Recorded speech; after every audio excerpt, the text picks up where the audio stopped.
ang misteryo ng pagka-Diyos ay ngayong pinag-aaralan natin to, ay nakikita natin na hindi lang pala ito basta knowledge na malalaman natin na mayroong isang Diyos na nakaluklok sa trono. Kundi mayroong isang Diyos na inihayag niya ang kanyang sarili at sa paghahayag niya ay may mga taong itinalaga. Pinakaiibig niya na doon niya ipapamalas ang lahat ng katangian na meron siya. So next slide, Sister Mary Ann. Yan po yung ating teksto. Pinag-aralan na po natin yan nung nakaraang Wednesday, so hindi na po ako magre-review. Okay, next slide.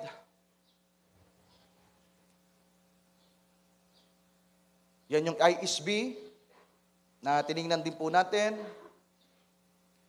na iba yung pagka-translate, mas pinababaw. Kaya yung house of God ay, yan pala ay pamilya ng Diyos, God's household. At doon naman sa ERV version ay in the family of God. So pag sinabing house of God, tayo, ang pangalan ng fellowship natin ay house of God, ibig sabihin tayo ay pamilya ng Diyos. Walang kwenta po ang bahay kapag walang household. Yung pamilya mismo. Di ba? Ang bahay na walang tumitira, sabi ng Bible, ay parang tirahan niya ng kwago. Pero mas maigi na, sabi doon, ang isang bahay na bato kapag walang nakatira, parang tirahan lang yan ng kwago. Pero kapag ang isang bahay, kahit simple, pag may nakatirang mabuting tao dyan, yan ay tahanan ng hari. Diba? Mga mahal kong kapatid, yan ay napakainam. So next slide. So yan, dito po tayo magdidwell sa 6 na bagay na nariyan po sa teksto natin. Una, God was manifest in the flesh. Pangalawa ay justified in the Spirit. Pangatlo ay sin of angels. At siguro nga po, hindi natin matatapos pa to kasi yung ilang bahagi dyan ay hindi ko na po naisama. Pero mangyari po ang kalooban ng Panginoon. Sa pang-apat, preach unto the Gentiles, believe on in the world, and receive up into glory. Okay. Next slide. Una, God was manifest in the flesh. So pinag-aralan natin ito nung Wednesday, mga kapatid. Ang Diyos ay unang nahayag sa laman 2,000 years ago. Nakagaya ng sinabi ko, ang ating Panginoon, bagamat isinilang na mahirap, ang mga Hudyo, ang Israelites people, ay nag-a-anticipate sila na ang darating na tagapagligtas ay isang hari na magmumula sa Jerusalem. Makapangyarihang tao, ipapanganak ng mga hari ng panahon na yon, ng mga maharlika. Pero ang ating Panginoon ay isinilang at ang naging nanay niya sa laman ay si Maria na simpleng tao lamang. And even Joseph na isang karpentero lamang. At ang ating Panginoon ay ipinanganak sa sabsaban. Kaya nga yung pangalan na House of God, mga mahal kong kapatid, dyan din natin kinuha yung pangalan ng church natin. Hindi lang po basta-basta nagpangalan tayo ng House of God. Meron pa akong isang pangangaral, yung church po natin ay nandiyan pa sa baba, pag ganyan pa yung church natin, yung pulpit ay pag dito. May pinangaral pa akong isang paksa noon, tandang-tanda ko pa, ang title ko ay Identification. At ang ating Panginoon ay in-identify niya ang kanyang sarili in simplicity. Isinilang siya sa sabsaban, kaya isinilang siya sa Bethlehem. Ang mga tao, they are anticipating ang Messiah, ang hari, sapagkat naghihintay sila ng magliligtas sa kanila. Ang mga Hudyo ay naghihintay na magpapalaya sa kanila, sapagkat for how many years, from Egyptian Empire, halos ilang mga libong taon, daang taon, libong taon, na sila po ay naalipin at pinahirapan. From Egyptian, Babylonian, Assyrian, Medo-Persian, then Grecian, then Roman Empire, until now. Kaya nga yung sa panahon natin, pampito na po ito. At hindi na to imperyo. Pero yung unang 6 ay mga imperyo. Egyptian Empire, Babylonian Empire, Assyrian Empire, Medo-Persian Empire, Grecian Empire, sila Alexander the Great, Darius, kung mga kilala po nyo sa history. Then ang sumunod ay Roman Empire, mga emperor na. Kaya nga nung isilang ang ating Panginoon, ang makapangyarihang mga taong nabubuhay noon ay mga emperador, mga Caesars. At nang Humina po ang politika, nang humina ang kapangyarihan dahil sa pag-usbong ng Kristyanismo. Yung isang emperor ng Roma ay nag-isip na ihalo ang reliyon sa politika. At na-formulate at nabuo, na-establish ang Iglesia Romano-Katolika. 325 AD or 3rd century, mga mahal kong kapatid. Then, from empire to papal Rome, nagbago lang yung name, pero same system, ang manakop. Ang manakop at sumaklaw ng kapangyarihan. Kaya ang pinakamakapangyarihang tao sa ibabaw ng lupa, ang Papa sa Roma. Even the kings and presidents of the earth, kailangan mong mag-bow down. Hindi ka basta-basta papasok sa Vatican na wala kang paggalang na gagawin. Alam na natin yan, mga mahal kong kapatid. Tama po ba? So ang ating Panginoon ay kabaliktaran sa mga bagay na ito nang dumating. Kaya naman, ang mga Hudyong naghihintay, na-miss nila ang Messiah sapagkat ang Panginoon ay isinilang sa Bethlehem. Ano bang ibig sabihin ng Bethlehem? Yan ay galing sa dalawang Hebreyong salita na Bethel at Ehem. Nang ibig sabihin niyan ay House of God's Bread. Di ba? House of God's Bread. Bahay na kung saan naroon ang tinapay ng Diyos. At ang dumating ang ating Panginoon, sabi ng ating Panginoon, I am the living bread that came down from heaven. At ang sino mang kumain sa akin ay hindi na makailanman magugutom. Ang sino mang kumain ng tinapay na ito ay mabubuhay magpawalang hanggan. Tama po ba? Ang inyong mga magulang ay kumain ng mana sa ilang, pero nangamatay sila. Pero ang sino mang kumain ng tinapay na ito na bumabang galing sa langit, kailanman ay hindi na mamamatay. Amen!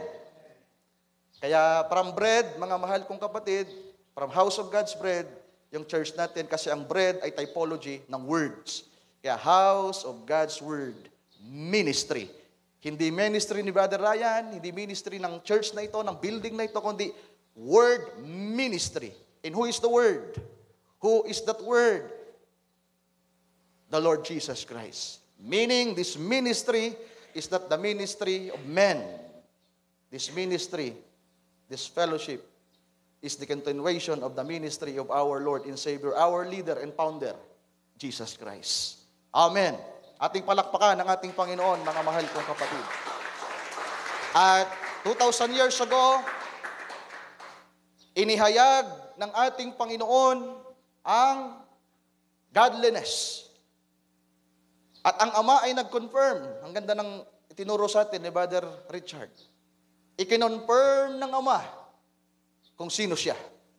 Nang sabi ng Ama, this is my beloved Son whom I will please. Hear ye Him. Tama po ba? That's confirmation. Kinonfirm ng Ama na ito ang anak ng Diyos na magliligtas ng sanglibutan. Siya ang inyong pakinggan.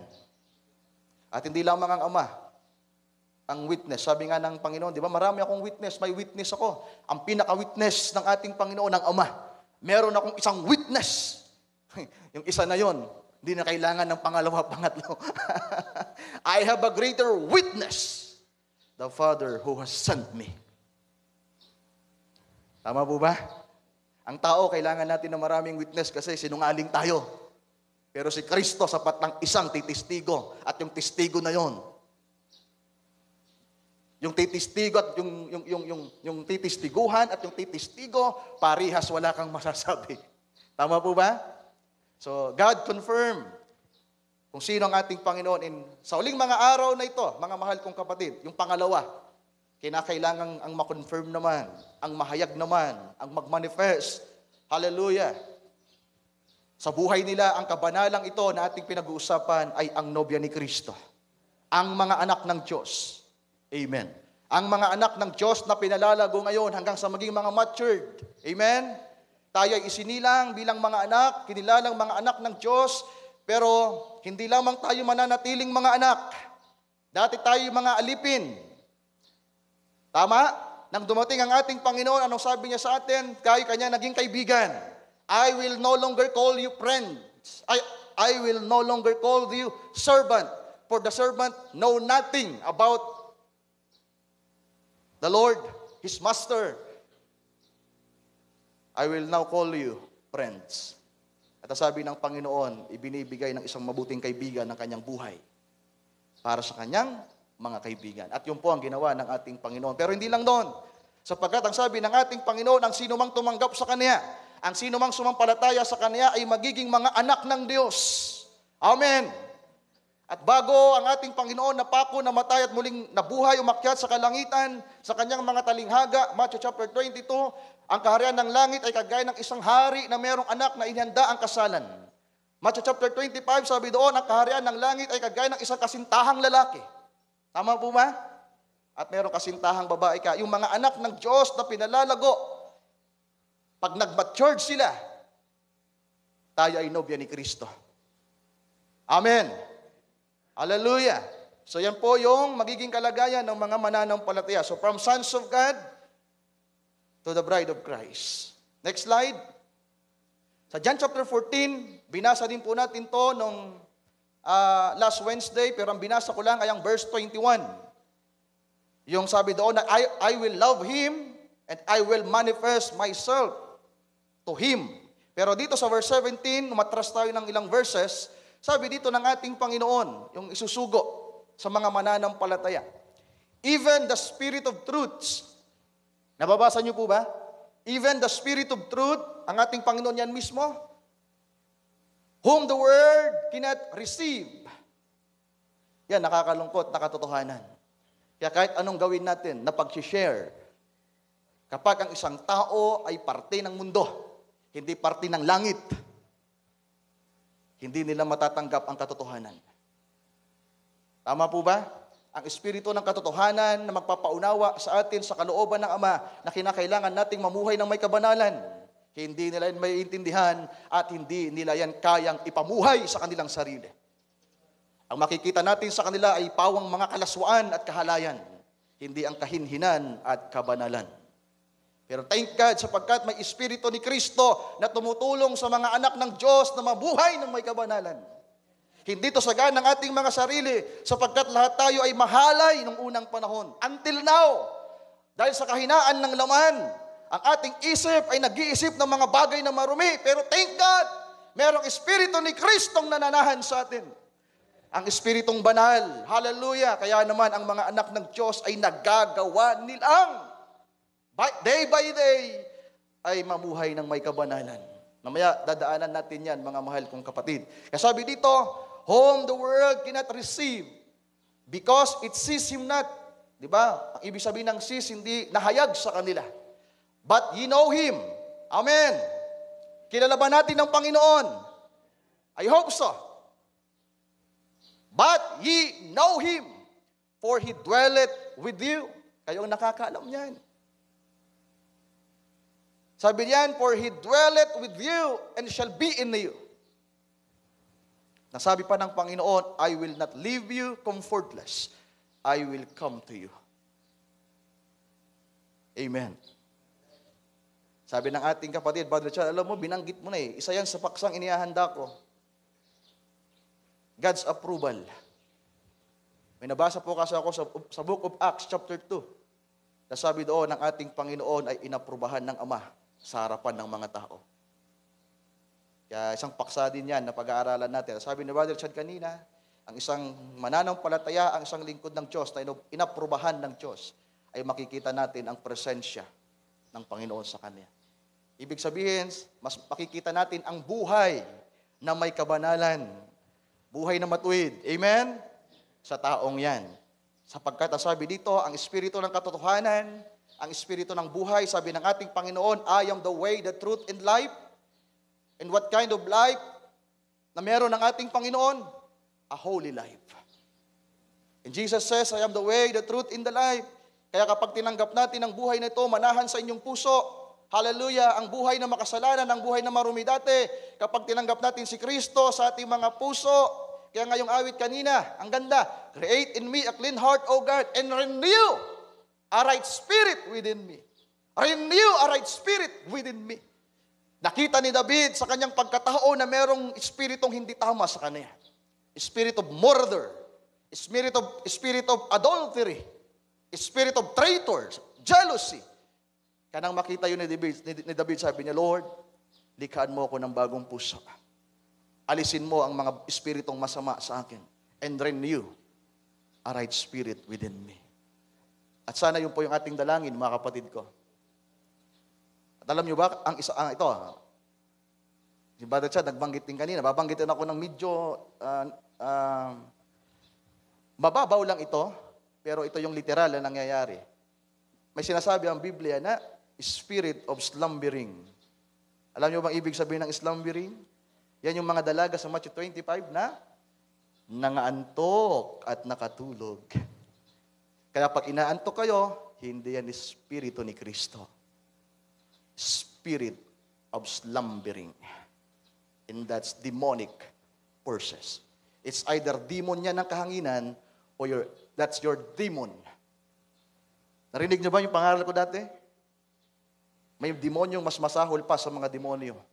Yan ay yung mga spirito ng tao na hindi nagpapasakop kay Kristo. Kaya may mga napapanood ako, may nababasa na sa buhay daw ng tao ay mayroong demon. At yung demon na yon, ano bang ibig sabihin ng demon? Spirit. At ang tao ay may spirito. At kapag ang spirito ng tao ay patay at walang spirito ni Kristo, ibig sabihin ang spirito niya ay evil. At kapag evil ang spirit na yan, hindi yan heavenly. Yan ay evil forces. Masakit, pero yan po ang katotohanan. Kapag merong spirit of slumbering, spirit na ayaw mong dumalo ng gawain, rebuke it. Pag wala kang ganang dumalo ng gawain, nawawalan ka na ng gana sa gawain, sa pakikinig ng salita, i-rebuke nyo yan. Amen. At sana, sa pagpunta natin sa gawain, malakas tayo at masigla. Mga mahal kong kapatid. Sabi diyan, I will not leave you comfortless. I will come to you. Sino yan? The Spirit of Truth. Ano meron sa Spirito ng katotohanan? Sabi doon, He will guide you and He will teach you into all the truths. Kaya kapag nandito tayo sa church na wala tayong nauunawaan, hindi Spirito ng katotohanan ang nasa inyo. Spirito ng foolishness. Spirit of foolishness. Ibig sabihin, wala kang maiintindihan. Rebuke that kind of spirit. Pag makaawa ka sa Panginoon, manalangin ka, Lord, help me. Sabi ni Santiago, ni James, kung tayo ay nagla-lack of knowledge, pray. And He will give you knowledge and understanding. Kaya mga kapatid ko, kung ilang taon na kayo dito, napabalik-balik na wala kayong naunawaan, it's about time. I rebuke you. Hindi po yan Spirito ni Kristo. You need to receive and to fully confirm this day na nananahan talaga sa atin ang Espiritu ni Kristo. Na sana may nauunawaan po tayo. Amen. Hallelujah. Next slide. Verse 19, sabi dito, Yet a little while in the world sees me no more. Yung kanyang physical na katawan na aakyat na ating Panginoon. Kasi ang pinapakita niya dito, sabi niya, kinakailangan niyang bumalik sa langit upang maisugo ang Espiritu. Sabi dito, because I live, ye shall live also. Amen. At that day, di ba? At that day, kailan yan? Since Pentecost. Since 33 AD until now, bumalik ang ating Panginoon. Kasi sabi yan, ye shall know that I am in my Father, and ye in me, and I in you. Amen. So di natin bibigyan ng din yan. Verse 21, He that hath my commandments and keepeth them, he it is that loveth me, and he that loves me shall be loved of my Father. So ito, ibang klase ito, na pag-ibig ng Ama. Yung isang tinatalakay natin dati, nasabi doon, kapag sinunod natin ang kautusan ng Panginoon at inibig natin siya ng buong buo, iibigin tayo ng Ama at ang ating Panginoon ay mananahan. So ibang bahagi yon ng verses. Pero dito, kapag ang ating Panginoon ay inibig natin, tayo ay magpapasakop sa Kanya, aminin natin na kailangan natin ang Panginoon dahil sa ating mga kakulangan at kahinaan, diniibigin tayo ng ating Panginoon. Sakdal na pag-ibig ito, mga mahal kong kapatid. At ang sabi diyan, and I will manifest myself to Him. Ipapakilala sa atin ng Panginoon kung sino siya. Kaya hindi lang pala ito basta-basta pagkakilala sa Kanya, mga mahal kong kapatid. Next slide, Sister Mary Ann. Sa 1 John chapter 3, verse 3, ginamit din natin itong verse na ito. And every man that has this hope and him purified himself, even as he is pure. Sino yung he na yan? Si Jesus Christ. At ano yung tinutukoy na Apostol Pablo na sino man na meron ng pag-asang ito ay naglilinis sa kanyang sarili. Yung pag-asa na yan ay ang pag-asa na makasama ang Panginoon. Ang pag-asa na yan ay ang maikasal ka sa Panginoon. Ang pag-asa na yan ay ang muling pagbabalik ng Panginoon. Amen. At ang pag-asa na yan, mga mahal kong kapatid, hindi lamang yan pag-asa sa future.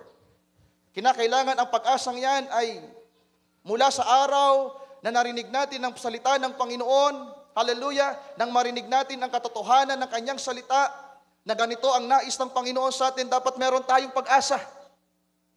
Inaasahan natin na tayo magiging banal, magiging matuwid. Amen?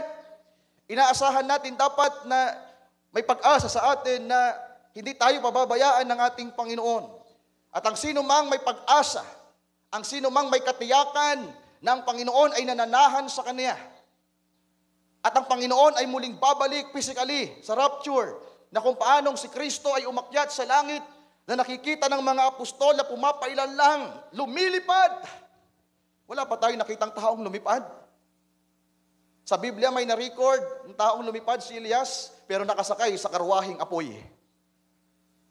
Hindi si Elias mismo yung lumipad. May karwahing sumundo sa kanya at isinakay si Elias sa karwahing apoy. Pero sa kasaysayan ng lupa, ang ating Panginoon lamang ang nakitang pumapailan lang sa langit na minamasdan siya ng mga apostol. At ang sabi doon, kung paano siyang umakyat, ay gayon siyang babalik. At naghihintay tayo. Amen? We are waiting for that glorious day, mga mahal kong kapatid. Pero sabi ko nga, dapat ngayon pa lang ay may mga bagay na tayong inaasahan at nakikita. Next slide. Ang word na pure ay galing yan sa Griegong salita na hagnos, na may 5 kahulugan, mga mahal kong kapatid. Una, reverence. Mataas na paggalang. Kaya di ba kapag ang isang tao ay pure, hindi kurakot.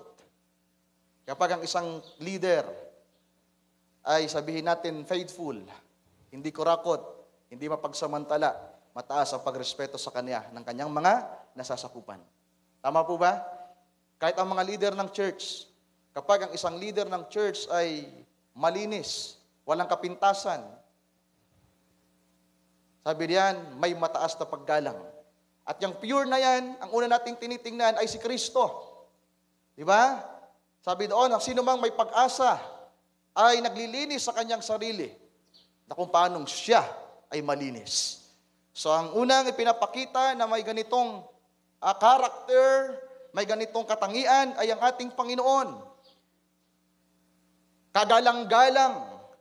So halos parehas pala yung venerable, yung reverence, mataas sa paggalang. Yung venerable ay kagalang-galang, halos same word.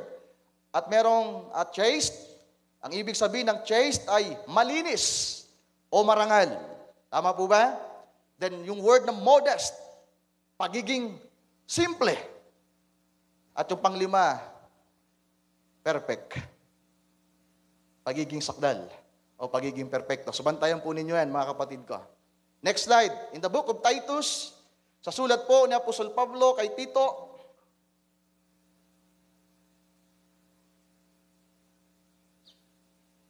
sabi ni Apostol Pablo sa unang mga bahagi ng mga talatang yan, bago ang verse 12, mga kapatid,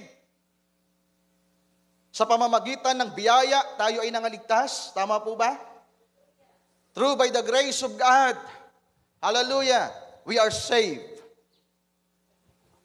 Tingnan mo natin ang salvation. But that salvation teaching us, sapagkat ang pagliligtas na ginawa ni Kristo sa mga mananampalataya, sa mga anak ng Diyos, ipinakita niya na nabuhay tayo, nahiwalay sa Diyos. Ipinakita ng Panginoon na ang paraan ng pamumuhay natin ay paraan ng mundo, marumi. Hindi kalugod-lugod sa Ama. Kaya nang tayo ay mailigtas, mga mahal kong kapatid, nang maranasan natin ang biyaya ng Diyos, ito pala ay may itinuturo sa atin. Teaching us that denying ungodliness. Ano bang ungodliness? Antonyms lang yan, kabaliktaran ng godliness. Pag malinis ka, ang kabaliktaran yan, marumi. Pag mabuti, ang kabaliktaran yan, masama. Tama po ba? So, ang tinuturo pala ng biyaya ng Diyos sa atin ay pagtalikod. To deny the ungodliness, mga mahal kong kapatid. And worldly lust. Yan, worldly lust. Ano ba yung worldly lust na yan? Sabi ni Apostol John, the lust of the flesh, the lust of the eyes. May napakinggan po akong isang sermon, mga mahal kong kapatid. Sabi doon sa sermon, di ba tayo, may mga nanay, may mga tatay, may mga kapatid tayo. Sa mga kalalakihan, may mga asawa. Tayo bilang mga Kristiyano, may mga kapatiran tayo. Pero itong isang katotohanan na nangyayari sa panahon natin. Worldly lust, kasiyahan sa mundo. Naka-charge yung cellphone ko. Hawakan yung cellphone nyo kung may hawak kayong cellphone. Taas nyo. Taas nyo kung may cellphone kayo. That's worldly lust. Pag hindi nyo yung nagamit sa tama. Sabi doon sa sermon na napakinggan ko, tinake note ko, mas malimit mo pang kaharap ang cellphone mo kaysa sa asawa mo, kaysa sa anak mo, kaysa sa kapatid mo. Mas matagal na panahon na kasama mo ang cellphone mo kaysa sa mga pamilya mo. Tama po ba? Mas masaya ka na hawak ang cellphone mo, tinitingnan ang cellphone mo, kaysa sa asawa mo, kaysa sa kapatid mo. Minsan ako, nagigribe ako kapag nagsisharing tayo tapos may cellphone ng cellphone. As mas nakakagrib, mga mahal kong kapatid. Kung andito ka sa church, tapos iba yung binobrowse mo. Kunwari, nagbabasa ka, nagpi-Facebook ka pala. Wala kang panahon sa prayer, wala kang panahon sa sharing, puro ka cellphone. That's worldly lust. At hindi po yan magdadala sa atin sa kabanalan, mga mahal kong kapatid. Nag-aalis yan ng gana. Saan? Sa paglilingkod sa Diyos. Inuukupa ang isipan mo ng mga bagay na nakikita mo, nababasa mo, at napapanood mo dyan. Sabi ng Bible, kinakailangan nating talikuran niyan. Amen. Ang sabi pa dito, we should live soberly. See? Righteously and godly in this present world. Amen. Kailan tayo kinakailangan makitaan ng may kabanalan? Ngayong panahong ito. Hindi lamang tayo naghihintay, mga mahal kong kapatid, na may magaganap na pag-agaw. Alam nyo, sa panahon na yan, hindi po kabanalan ang mararanasan natin. Hindi sinabi na sa pagdating ng Panginoon, ang ipaparanas sa atin ay kabanalan, holiness. Lahat ng mga mananampalatayang nakaabot sa holiness, sa presenting panahon, ay mararanasan ang glorification, ang pagiging maluwalhati. Iba po ang pagiging banal sa pagiging maluwalhati. Sapagkat ang isang tao ay pwedeng maging banal kahit nasa physical siyang katawan. At yan ay pinatunayan ng ating Panginoong Jesucristo. At patutunayan ng ating Panginoon ng Espiritong nananahan sa atin na ang katawang ito na may kasiraan, ang katawang ito na may sumpa ng kasalanan, na napapagod, na inaantok, na may karamdaman, bago ang pagbabago natin patungo sa maluwalhating katawan. Hallelujah, ang katawang ito ay dadalhin sa kasakdalan. Kaya kapag kulang ang daliri mo bago ang rapture, hindi ka pwedeng i-glorified na kulang ka ng daliri. There will be sign and wonders and healing. Great powers na mararanasan bago ang rapture. Bago i-glorified, hallelujah, ang isang anak ng Diyos, kinakailangang may tama ang lahat ng naroon sa Kanya. Amen. Kaya lahat ng mga mananampalataya ng nobya ni Kristo na maaabot ang kabanalang ito, mga mahal kong kapatid, isang araw mararanasan nila ang glorious, yan, andyan na. Ano sabi diyan? Yung pagiging godly, ang kailangan niyan ay ngayong presente. Hindi ka pwedeng maghintay na sa pagdating ng Panginoon, doon ka magiging banal. Na sa pagdating ng Panginoon, doon mo matatalikuran ang iyong sarili. Tama po ba? Hindi sinabi ng Panginoon na sa pagdating niya, saka mo wala ka ng pakialam sa cellphone mo, sa mga bagay na pinagkakaabalahan mo yan. Kinakailangan ngayon palang matraining ka. You need to deny the lust of the world, the ungodliness. Looking. Amen. Hallelujah. Kaya tayo may present tayo, pero meron din tayong future.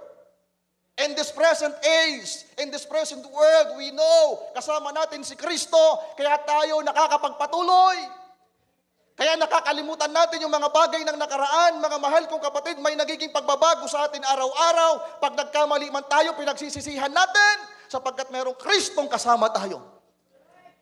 Pero meron tayong hinihintay, sapagkat ang katawang ito na mayroong limitasyon. Wala itong kakayahan na pumailan lang patungo sa kalawakan. I-glorify ito. Body change. Kasi sabi dito, looking for that blessed hope. So itong, a blessed hope. Sabi ni John, sino man na meron ng pag-asang ito.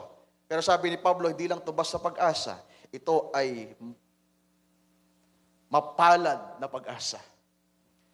And the glorious appearing of the great God and our Savior, Jesus Christ, that future. Amen.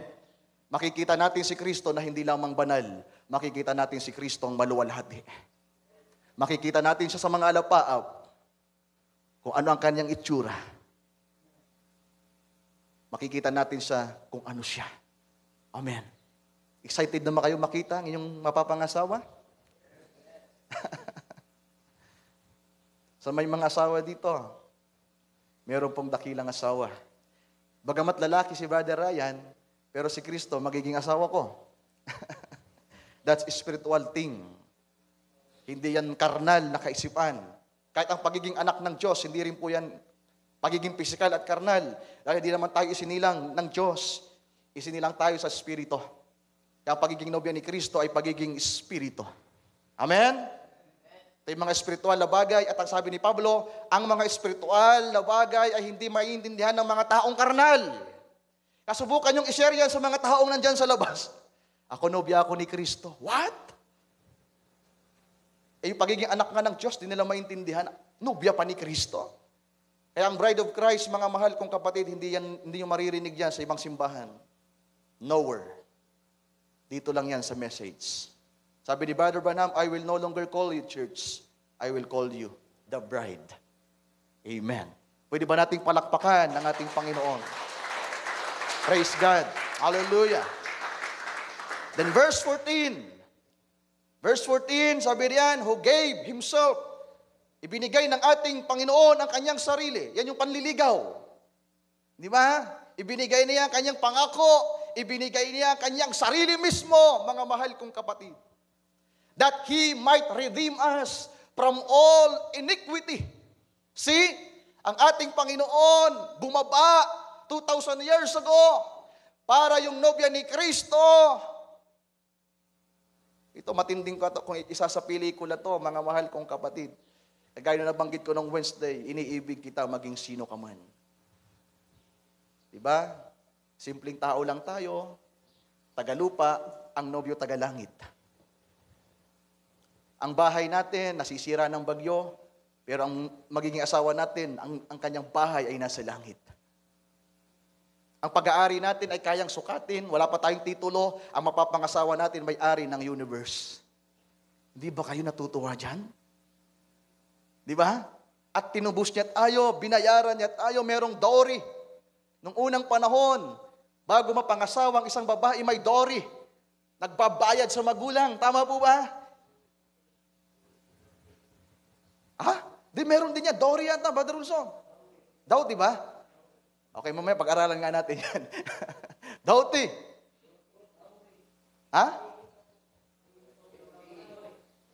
Ayun na yon. Basta nagbibigay. Kahit ngayon, sa panahon natin, meron pa pong gumaganap niyan, mga mahal kong kapatid. At sabi dito, that He might redeem us from all iniquity and purify. So, hindi ka lamang tinubos. Hindi ka lamang niligtas sa biyaya. pinopurify ka. Pag sinabing pinopurify, nililinis ka. Unto himself, a peculiar people, kakaiba. Kaya ang isang mananampalataya, ang isang anak ng Diyos na magiging nobya ni Kristo, di ba kapag ang isang nobya, ay kagaya kahapon, magpipicture sana ako pero ayaw ko magpicture doon. Pipicturean ko sana yung bride. Gusto ko magpapicture na kami ni Brother Alex kasi marami nagpapapicture sa bride. Yung iba, mga nagtotokso-toksuhan pa. Gusto rin sana namin mapapicture para ipopost din namin. Kalang nahihiya ako. Pero, di ba pag ikinakasal, mga mahal kong kapatid, noong unang panahon hanggang ngayon, yung pinaka-normal na kinakasal, ang ganda ng kasuotan ng bride, di ba? Ang haba, na halos wala kang makikita. Parang si Rebecca, na nang makita si Isaac, nang magtanong kay Elazar, sino yon na sumasalubong sa atin sa parang? Sabi ni Elazar, yan ang aking Panginoon. Yan ang mapapangasawa mo. Yan ang magiging kasintahan mo, magiging asawa mo, papakasalan ka niyan. Nang makita ni Rebecca at nang marinig niya kung sino yon, imbis na magtanggal ng damit, itinago niya ang kanyang sarili. Pero ngayon sa mundo, pag nakakita lang ng pogi, kahit hindi pa niya kasintahan, magpapapansin, di ba? That's the worldly thing, mga mahal kong kapatid. Pero ang mga anak ng Diyos, they are peculiar. Kakaiba ang buhay nila sa mundo. Sana tumaginting yan sa inyong mga pakinig, mga mahal kong kapatid. Kakaiba ang buhay ninyo. At magiging iba lamang ang buhay ninyo kapag ang Spiritong Banal ay tumatahan sa inyo. Na nililinis kayo, binabago kayo araw-araw. Pwede ba nating palakpakan ang Espiritu ng ating Panginoon, mga mahal kong kapatid? Hallelujah! Hallelujah! And not only you are purifying, hindi ka lamang pinopurify. Sabi pa dito, mayroong manifestation that you have the seal ng paggawa ng mga bagay na mabuti. So, hindi lamang to biyaya, na kagaya na sinasabi ng denomination, ng Diyos daw nakatingin lamang sa puso. Kaya pag sa labas, kahit anong suot mo, kahit anong itsura mo, okay lang yun sa paningin ng Diyos. Kasi ang Diyos naman daw po nakatingin sa puso. Nami-misinterpret nila ang Word of God. Totoo, hindi tayo tiningnan ng Diyos dati. Iniibig kita maging sino ka man.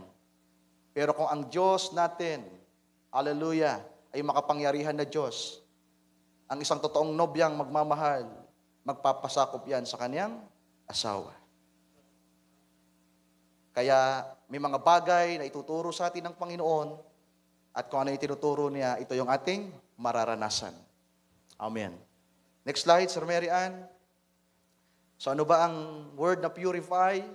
So mula sa dalawang magkahiwalay na sulat, kinuha natin yung word na purify at yan ay galing sa Gregong salita na hagnezo, nang ibig sabihin ay ceremonially. So proseso pala. Kaya ang pagpupurify, ang pagiging banal ay hindi parang magic na pag nagpabautismo ka, isang buwan, isang taon, banal ka na. No, it is a process, a long process. Kaya may mga taong nagsasabi sa labas, they are, natitisod sila, they are offended sa mga Kristiyano kagaya natin, at ang nagiging kantsaw pa sa inyo, simba ka ng simba. Banal ko no, pero ganyan naman. Di ba? Ito yung nagiging kantsaw ng mga taong hindi nagsisimba. Kaya minsan nakakaya naman talaga, no? Pag nakantsawan tayo, nasimba ka ng simba, 10 taon ka na dyan, ganyan pa rin ugali mo. Amaya ka talaga kung walang nagbabago. Pero kung meron, alam mo yan sa sarili mo, hindi ka papapekto sa mga sinasabi nila. Kasi alam mo, merong nagbabago. Amen? So ang purifying pala, mga mahal kong kapatid, ito ay process to make pure. Gagawin kang dalisay, gagawin kang malinis. Amen? Then figuratively, sanctify. Kaya nga yung sanctification stage, kagaya ng pag-aaral natin, ang sanctification ang may pinakamahabang process. It's a long process, mga mahal kong kapatid. Pero salamat sapagkat, ang sabi doon, ang nagpo-purify sa atin ay si Kristo. Ang Espiritu na nasa atin. Amen. Hallelujah. Colossians chapter 1, verse 24 to 28. Sabi ni Apostol Pablo, last Wednesday, tinalakay natin yung the greatest manifestation of the true bride of Christ. At ano nga ba yung greatest manifestation ng bride? Character. Character, ugali, katangian, mga mahal kong kapatid. At ang sabi ng propeta, ang katangian ay nahuhubog through by sufferings. Di ba? Through by trials and sufferings, lumilitaw ang isang napakagandang katangian. Sabi dito, sabi ni Pablo, I rejoice in my sufferings. Kaya di ba sabi ko sa inyo, nung last Wednesday, kapag may mga problema, Sister Guy, wala Sister Guy nung Wednesday. Tama, wala no. I hope pinakinggan sa YouTube natin. Pag may mga trials, may mga dumarating ng mga pagsubok, temptation, karamdaman, mga pangangailangan, sabi diyan, ipagpasalamat natin yan. Sapagkat ang nais ng Diyos ay hubugin ang ating sufferings, ang ating character through by sufferings. Sabi dito, and fill up that which is behind of the affliction of Christ in my flesh, for His body's sake, which is the church. So, ang katawan pala ng ating Panginoon ay ang iglesia. At ang ating Panginoon ay nakaranas din po ng affliction. At ang affliction na naranasan ng ating Panginoon, ang sufferings na naranasan ng ating Panginoon ay sufferings and affliction din po na naranasan ni Apostol Pablo alang-alang sa iglesia. Salamat sa Panginoon, meron tayong dakilang apostol, sa Apostol Pablo. Yung iba, minamaliit siya. Minamaliit ng iba ang mga apostol. Si Apostol Pedro, minamaliit nila. Si Apostol Pablo, lalong-lalo si Pablo, ayaw nila kay Pablo. At yung masyadong nagdidwell kay Paul, sinasabihan ng mga Paulinites. Si Pablo lang nagsaayos ng church na bawal ang mga babaeng tumayo, bawal magsalita, bawal mangaral, bawal magkaroon ng usurp of authority. Ayaw nila yan. Ayaw nila kay Pablo. Pero tayo, mahal na mahal natin si Pablo.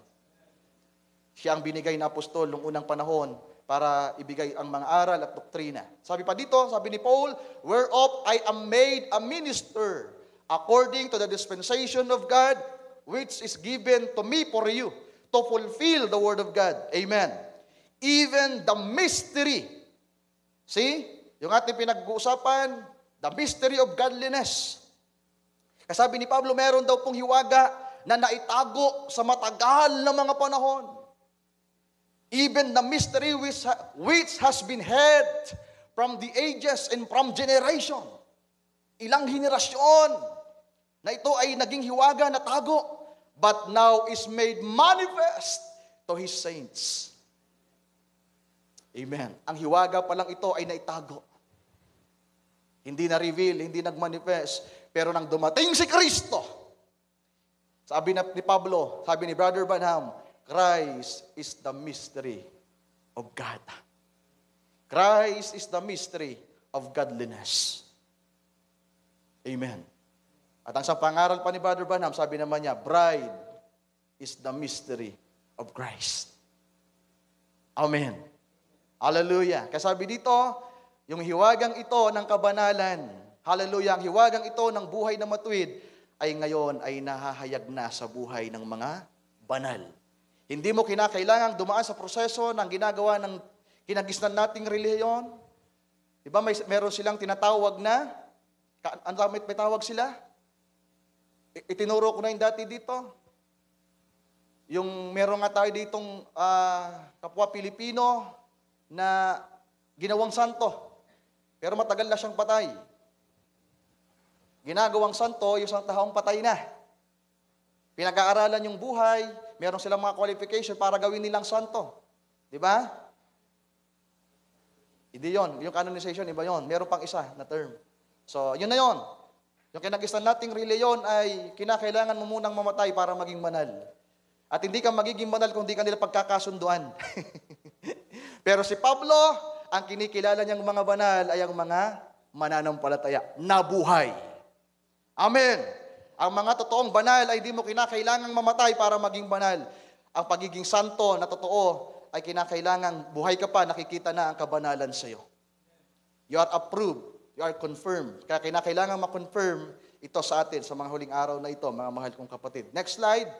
Sa verse 27, sabi dito, to whom God would make known what is the riches of the glory of this mystery among the Gentiles, which is Christ in you. See? The mystery of godliness in the bride of Christ. Ang hiwagang ito pala, mga mahal kong kapatid. Hallelujah! Ang kayamanan ng kaluwalhatian ng hiwagang ito ay para sa mga hintil. Para sa mga anak ng Diyos na pinapalago. Hallelujah! Sa mga mananampalatayang magiging nobya ni Kristo, ito pala ay si Kristo na nasa inyo.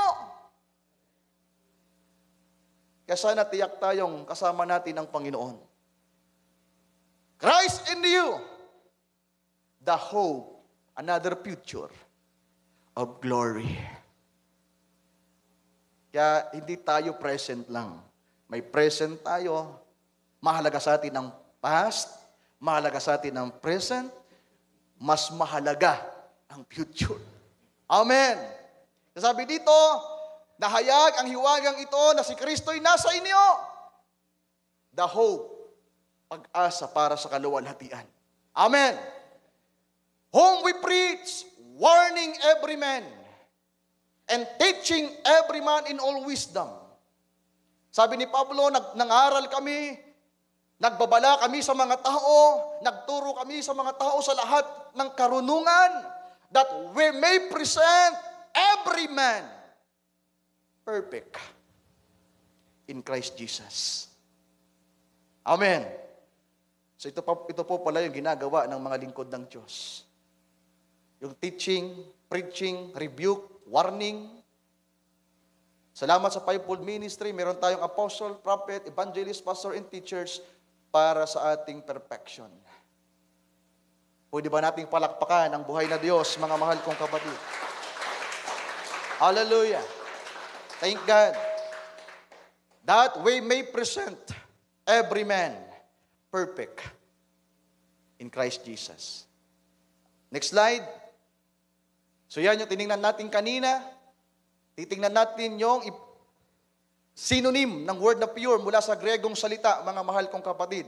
Kukunin ko yung chaste and modest and perfect. Next slide. Tingnan natin yung chaste. Paano to ginamit ng Biblia? Sa 2 Corinthians chapter 11, verse 2 to 3, sabi ni Apostol Pablo, for I am jealous over you. Referring sa mga believers. For I am jealous over you with godly jealousy. Pwedeng magselos. Basta banal na pagseselos.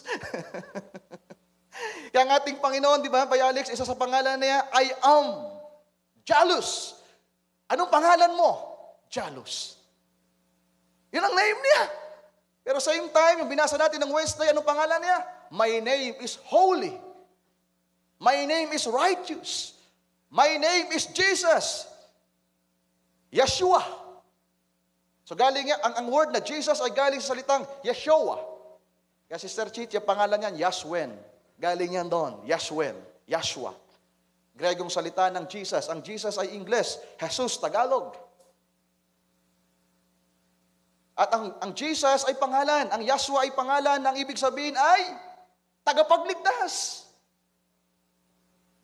Kaya sabi dito ni Pablo, nagseselos siya, pero banal na pagseselos. Yung banal na pagseselos, hindi yan nagagalit, hindi yan papatay, hindi yan magbabanta, kundi ang banal na jealous ay may pagmamalasakit. Merong pagmamahal. Kaya may mga young people dito, may mga nakapag-asawa na nagseselos kayo. Naranasan niyo ang worldly jealous, pero same time, sana nararanasan natin ang godly jealousy. Diba? At ang Diyos, mga mahal kong kapatid, nagseselos siya pag hindi siya ang ating tinitingnan. Nagseselos ang Diyos kapag hindi siyang inuuna natin. At itong si Pablo ay nakaranas ng ganitong feeling, jealousy. Sapagkat ang sabi niya, gusto ko kayong papag-asawahin sa isang asawa lamang. Kaya nga si Pablo, kagaya siya ng best man. Di ba? Kagaya siya ng best man, kagaya siya ni John the Baptist, kagaya siya ni William Branham, kagaya siya ni Eleazar, na nagtutulay. Di Di ba? Na nagtutulay. May mga ganyan yung uso yung mga ganyan na nagiging tulay, o kaya pagkaibigan mo, ang tawag din yan ay best man. At sabi ni Pablo, nagsiselos ako sapagkat gusto ko kayong papag-asawahin. Yung word na spouse, hindi patutulay yan pag-aasawa. Yan ay i-engage. Ang word na spouse ay katumbas ng salitang engagement, mga mahal kong kapatid. Pero itong nobya ng Panginoon, itong mga believers, nobya na ha, kasi hindi pwedeng i-spouse ang hindi pa bride. Niligawan ka na, sumagot ka na, nag-I love you ka na sa Panginoon, napabaptize ka na, pero hindi ka pa engaged, wala pang singsing, wala pang commitment. Kasabi ni Pablo, itong mga bride na ito, itong mga believers na ito, kung kani-kanino pa tumitingin. Tama po ba? Pero sabi niya, ang gusto ko ay maging committed na kayo, sapagkat nais ko kayong ma-engage. Amen. Sapagkat, ang sabi niya, that I may present you as a chaste virgin to Christ. See? Ito pala ang layunin ni Apostol Pablo, mga mahal kong kapatid, na ang mga nobya ni Kristo ay maiharap na malinis sa Panginoon. Amen. So, andyan po yung word na chaste. Sa yung word ng pure. But I fear, sabi ni Paul, lest by any means, as the serpent beguiled Eve through his subtlety, so your mind should be corrupted from the simplicity that is in Christ. So, ikinakatakot, ikinakabahala ni Pablo ay ang maging kalagay ng mga mananampalataya, ang kanilang kaisipan ay maukupa ng mga bagay ng mundo. Sapagkat ang meron kay Kristo ay kasimplihan. Pagiging simple. Malinaw po ba mga kapatid? Kinakabahala ni Paul ng mga believers, ang nobya ni Kristo ay makurap ang kanilang kaisipan, madaya, na kung paanong si Eva ay nadaya. Next slide. So meron pong tinatawag na chastening. Itong nakaraan, nagturo si Brother Wilson about chastening. At dyan po galing yung word na chasten. Kaya ka nagiging malinis, kaya ka nagiging matuwid, nagiging pure sapagkat merong pagtutuwid na ginagawa sa iyo. Tama po ba mga mahal kong kapatid? Sabi sa Hebrews chapter 12, verse 5 to 10, and ye have forgotten the exhortation which speaketh unto you as unto children. So sabi ni Pablo, kayo, nakakalimutan nyo na yung mga pagtuturo sa inyo, mga sinabi sa inyo, nakagaya sa mga anak. Nang sabi dito, my son, despise not thou the chastening of the Lord, nor faint when thou art rebuked of him. For whom the Lord loveth, he chastens, and he scourges every son whom he receiveth. So lahat pala ng mga anak ng Diyos, kaya sila magiging matuwid, mga mahal kong kapatid. Kaya pala magiging pure, magiging dalisay ang kanilang buhay, sapagkat si Kristo na nananahan sa atin ay tinutuwid tayo. Itinatama ang paraan ng ating pamumuhay. Sa pamamagitan ng kanyang salita, sa pamamagitan ng kanyang spiritong nananahan sa atin, ay nire-rebuke tayo. At itinuturo sa atin kung ano ang kanyang kalooban. And verse 7, sabi sa verse 7, if ye endure chastening, God dealeth with you as with sons. Kaya yung mga nare-rebuke, yung mga natuturuan, hallelujah, yung mga dumadalo sa gawain na nag-i-endure ng mga pagtuturo, ng pagtutuwid, Diyos yan na nagdidil sa inyo. Kaya kung ini-enjoy niyo ang pagtutuwid ng Panginoon, kung ini-enjoy niyo ang mga pagtuturo, pangangaral ng salita ng Panginoon, God dealeth with you as with His sons. Amen.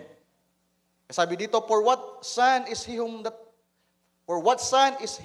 the Father chasteth not? Sapagkat sinong anak na hindi tinutuwid ng kanyang ama? Kapag ang isang ama ay matuwid, automatic. Kapag ang isang anak ay gumagawa ng bagay na hindi tama, itutuwid niya yan. Sabi sa verse 8, but if ye be without chastisement, whereof all are partakers, then are ye bastards in not sons. See?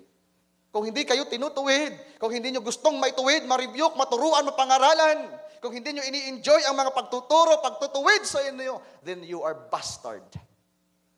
My goodness, napakasakit na salita. Pero sana ang mga totoong anak ng Diyos, you love chastening. You love rebuke. Mga mahal kong kapatid, you love preaching and teaching of the Word of God. And through by that, tayo ay idinadaan sa sanctification process. Nililinis tayo, inaalis ang mga kaisipan na dating meron tayo sa mundo. Asan si Sister Lalaine? Kaya nga Sister Lalaine, nung unang mag-meet kami niyan, unang meet namin ni Sister Lalaine. Sinabi ko na to, hindi ako mahihiyang sabihin ulit, ang unang impression ko kay Sister Lalaine, prostitute. Sabi ko, anong klaseng girlfriend to ni Brother Wilson? Hindi ko siya kilala. Ang kilala ko lang si Brother Wilson, sinesharean ko siya. Naging magka-classmate kami niyan, first year, second year college, din huminto ako sa pag-aaral, pumunta ako ng Maynila, nag-focus sa ministry. Si Brother Wilson nakagraduate, pero muntik masiraan ng ulo dahil sa pressure. Yan ang katotohanan, Brother Wilson. Hindi natin dapat ikahiya. Ang history, that's part of our testimony. Nag-one-on-one kami yan ni Brother Wilson, gabi hanggang umaga, nilecturean ko yan. Habang binabible study ko yan sa chat, wala pang chat noon, sa text. Sabi ko, ang klaseng tao to. Parang pinaglalaruan ako nito, parang sinasisiraan talaga to ng ulo. Kasi once na mag-share ako ng Word of God sa kanya, praise the Lord, hallelujah, amen, amen, amen, Brother Ryan, hallelujah, praise the Lord, ang dami! Pero siguro kagalakan niya yon. Hanggang sa na po siya, magre-review, magte-take na po ng review sapagkat mag-i-exam na sila at hindi nga dapat siya mag-i-exam, hindi dapat siya magre-review kasi parang hindi niya kakayanin. Pero sabi ko, Brother Wilson, isuko mong buhay mo sa Panginoon. Hindi ka pababayaan ng Panginoon. Nag-one-on-one kami. Nung unang kita ko dito, ito napakatalino nito, mga mahal kong kapatid. Kasama ko din yan sa high school. Ako panlaban sa school, panlaban din yan. Nag-first yan, pang-third lang ako. Kapag dating sa knowledge, mas matalino yan. Pero kapag nangaral, utal-utal. Di ba? Kaya sana, sabi ko, ma-overcome din ni Brother Wilson. Tingkad, unti-unting nai-improve ang ating kapatid. Pero napakatalino po yan. Valedictorian yan nung high school. Samantalang si Brother Ryan, nung fourth year ako, first grade, ako yung number 1. Eh dahil meron noon Islam dunk, tuwing hapon, nagkakating classes na kami. From number 1 to 0. Pero si Brother Wilson, mga kapatid, isang witness yan. Nung unang kita namin yan sa Paranaque, awang-awa ako. Kaya yung bago kong sandal na in-order ko sa Natasha, ibinigay ko sa kanya. Hindi ko pa sinusuot. Dumating yung Natasha na order kong sapatos, kulay blue. Tanda mo pa, Brother Wilson? Dahil nakatsinelas niya lang yan, parang pulubi na di mo maintindihan. Sabi ko, mechanical engineering to. Ang itim-itim na yung buhok, ang gulo-gulo. Awang-awa talaga ako sa kanya. Sinerang ko siya, mga mahal kong kapatid, hanggang sa nagdesisyon siyang magpabautismo. At nung magpapabautismo na siya, gusto na rin pala magpabautismo ni Sister Lalaine. At doon ko siya unang nakita. Nung sinasalubong ko sila sa gate ng church, pulang-pula yung labi ni Sister Lalaine, ang ikli ng buhok hanggang dito, yung palda hanggang dito, ang taas ng takong. Sa isip-isip ko, saan kaya ito napulot ni Brother Wilson? Prostitute yata ito. Di ba, Brother Wilson? Pero nung araw na yun, nagpabautismo si Sister Lalaine. Tingnan nyo ngayon ang kalagayan niya. Hindi yan si Lalaine sa kanyang sarili. Espiritu yan ni Kristo na nasa kanya. Siya ang may pinakamahabang palda sa inyo, mga sisters. And thank God, they are blessed. So merong pagbabago kapag ang Espiritu ni Kristo nariyan na nagtuturo sa inyo. Amen. Dahil kung hindi kayo tinuturuan at hindi kayo nagpapatuwid, then you are bastard. Sad to say, but that's the truth, mga mahal kong kapatid. Hindi pa ako nagsasabi niyan. Ini-echo ko lang kung ano na po ang sinabi ng Bible. Kung walang pagpalo, kung walang pagtuturo, at hindi mo gustong paluin ka, hindi mo gustong ituwid ka, then you are bastards and not sons. Verse 9, furthermore, we have had fathers of our flesh. Meron tayong mga tatay sa laman, physically, which corrected us. Di ba yung mga tatay natin, lalong-lalo yung mga stricto, galit na galit yan. Kapag nakakagawa tayo ng mga bagay na hindi tama, meron tayong magulang na nagtutuwid sa atin. And we gave them reverence. Iginagalang natin, nirespeto natin. Pero sabi ni Apostol Pablo, shall we not much rather be in subjection unto the Father of spirits and live? Hindi bagat mas nararapat, mas kinakailangan na tayo ay magpasakop sa Ama ng mga Espiritu. At sino yan? Ang Amang Diyos. Hallelujah. At kung tayo magpapasakop sa Kanya, tayo ay mabubuhay. For they verily for a few days trusted us after their own pleasure. Yung mga magulang sa laman, tinuturuan tayo, tinutuwid tayo, pinapalo tayo sa maikling panahon lamang. Ako yung mga anak ko, pinapalo ko, mga mahal kong kapatid. Alam niyo si Daniel, kaya nung nakaraan dapat magpapatawag ako ng meeting. Sasabihin ko na. Si Daniel, kagabi pag uwi ko galing ligaw, sabi ni David, pabalik-balik doon sa supa kasi may kachat ako, kakausap ko si Pastor John Esguera, pabalik-balik sa supa. Natandaan niya yung sinabi ko. Kasi sabi ko, magmi-meeting tayo. Papatawag ako ng meeting. Kasi sabi ni David kahapon, Papa, di ba may meeting tayo? Alas 9 na yun, nga alas 10. Pabalik-balik, di ba Papa, may meeting tayo? Alam niyo po ba kung anong gusto kong i-meeting? Tatawagin ko lahat ng mga nandito. Pati sila, Sister Roslyn, Brother Chad, Brother Joshua, lahat ng nandito. Ang simple lang yung meeting ko. Walang magpapahiram na ng cellphone sa mga bata. O ngayon ko na gustong sabihin, si Matit, kinausap ko na. Sino mang magpahiram ng cellphone sa mga anak ko, hawak nila, babasagin ko. Take my word. Kung ayaw niyong basagin ang cellphone niyo, wag na wag niyong ipapahiram sa mga anak ko. Sabihin niyo ng istrikto si Brother Ay, pero yan pong totoo. Alam niyo kung bakit ako nasaktan at medyo nag-ano ako? Yung mga anak ko, wala nang tigil sa cellphone. Kung ano-ano yung mga pinapanood sa cellphone, mga cartoons na na-adapt nila. Sabi ko, hindi maaaring manatili to. So nais kong ituwid sa lalong madaling panahon. So nais ko ipaabot yan, Brother Joshua, Brother Jeremy, yung may mga cellphone. Wag na wag yun ang papahiramin ng mga anak ko. Pag may hawak na cellphone ng anak ko, kahit kanino yan, di na ako magtatanong. Kung hindi ko ibebenta yan, tatago ko na yan. So sana, seryosohin niyo po yung sinabi ko. Okay po ba yon? So ang ating mga magulang daw, si Brother Ryan, pwede ko kayong ituwid kung gusto kong gawin to. Pero sabi dito, but He, for our prophets, that we might be partakers of His holiness. Ang ating Diyos, ang ating Panginoon, ay itinutuwid tayo para sa kapakinabangan natin, mga mahal kong kapatid, upang tayo ay maging partakers, maging kabahagi ng kabanalan niya. Can we say amen to that? Pwede ba nating palakpakan ng ating Panginoon, mga kapatid? Hallelujah! O purihin ang ating dakilang Diyos. So papatuloy tayo. Next slide, Sir Marian. Sabi dito, ang salitang chastening ay galing sa Gregong salita na paideia. Ang ibig sabihin niyan, the whole training and education of children. See? Siya pala, yan ay pagtitraining at pagtuturo sa mga anak. So hindi ko nababasahin lahat. Yung mga highlights ko na lang. Ang sabi pa dito sa kalawang bahagi, cultivates the soul.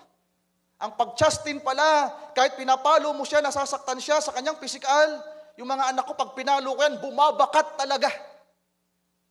Pagkatapos ko mapalo, maawa ko, himas-himasin ko yung, ikikis ko pa nga yung binakatan ng palo ng sinturon. O sabi ko, magpakabait ka na. Awang-awa na ako niyan. Pero hindi ko iuurong ang aking kamay, sapagkat ang sabi ng Biblia, pinapalo ang mga anak. Kung nais nyo may tuwid ang inyong mga anak, paluin ninyo. Sapagkat kung masaktan man ang kanyang pisikal, ang tinutulungan mo ay ang kanyang kaluluwa. You are cultivating his soul or her soul, especially by correcting mistakes. Amen. Mga anak, paturo kayo, sa mga magulang, magturo kayo. Magtuwid kayo. Curbing passions. Anong ibig sabihin? Binabago, hinuhubog mo yung tamang passion sa kanya. Tama po ba? Hindi passion ng iibig sa mga bagay ng mundo. Passion of passions. worldly things. Instruction which aims at increasing virtue, kagalingan. Next slide. 1 Timothy chapter 4, verse 1 to 11.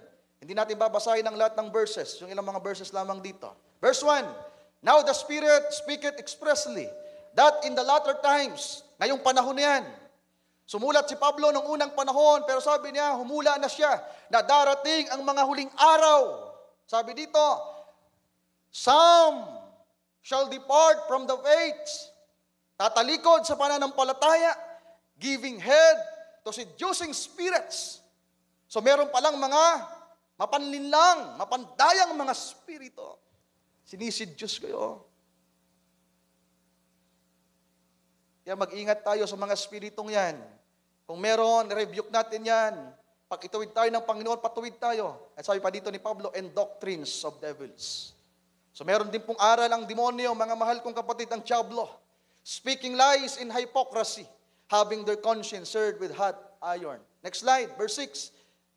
At sabi ni Pablo kay Timothy, if thou put the brethren in remembrance of these things, thou shalt be a good minister of Jesus Christ. Kaya kami bilang fivefold, ginampanan ito ni Timothy at nais rin namin gampanan po para sa inyo. We want to be a good minister of the Lord Jesus. Ayaw naming maging servant minister na bayaran. Para lang sa pagpaparami, para lang hindi masaktan, ang mga tao ay okay lang na pagpabalik-balik sila sa simbahan na ginagawa yung mga gusto nila para lang hindi sila maalis sa posisyon nila. Di ba? Katingnan yung ibang mga simbahan. Walang pagtutuwid dyan. Walang tamang sistema. Siyempre, kung may maling sistema, mga mahal kong kapatid, baling paraan ang makikita natin dyan. Sabi ni Pablo, kung ito'y ipapaalala mo, ang mga bagay na ito, magiging mabuti kang ministro. At siyempre, nais namin maging mabuting ministro, mga kapatid. Kaya sa araw na ito, ipinapaalala namin sa inyo kung ano yung sinabi ni Pablo. Tanggapin po sana ninyo. Amen. We are putting these things into your remembrance. And we are teaching this, mga mahal kong kapatid. Ang sabi niya, nourish up in the words of faith and of good doctrine. So kung merong doktrina ang diablo, merong mabuting doktrina. Good doctrine produce good life. Amen? You live what you eat. Kung anong kinakain mo, itong makikita sa iyo. Kaya kung ang kinakain natin, ang ibig sabihin ng nourish ay pagpapakain yan. Pag-nurture.